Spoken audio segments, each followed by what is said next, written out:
Kronologi travel terjun ke sungai, sekretaris dan bendahara desa meninggal.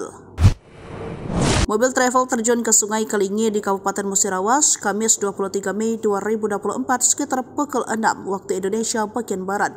Dikabarkan ada 4 korban jiwa dari kejadian ini, yakni Tati 34 tahun, Wulandari 30 tahun, dan sopir travel atas nama Arman 25 tahun. Sedangkan 1 korban tewas lainnya yakni Elsa warga kota Prapumuli. Keempat korban tewas tersebut akibat terjebak di dalam mobil. Kemudian untuk 2 korban selamat adalah Taufik Hidayat 43 tahun dan Anissa Angelina 19 tahun.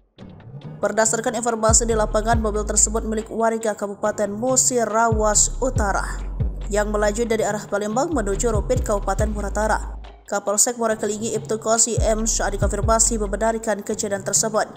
Hanya saja belum memberikan keterangan soal kejadian tersebut. Ya, anggota masih di tempat kejadian, kata Kapolsek. 2 dari 4 korban tewas dalam kecelakaan mobil terjun ke Sungai Kelingi pada Kamis 23 Mei 2024 pagi bernama Tati 34 tahun dan Sundari 30 tahun. Tati dan Sundari merupakan warga desa Lubuk Kembang, Kecamatan Rawas Ulu, Kabupaten Muratara.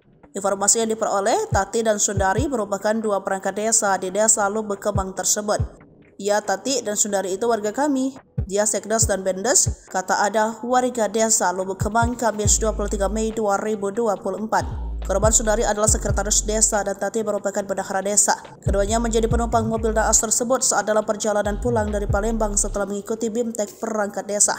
Mereka ikut BIMTEK perangkat desa di Palembang. Kejadian subuh pagi tadi itu di perjalanan mau pulang ke Muratara, katanya.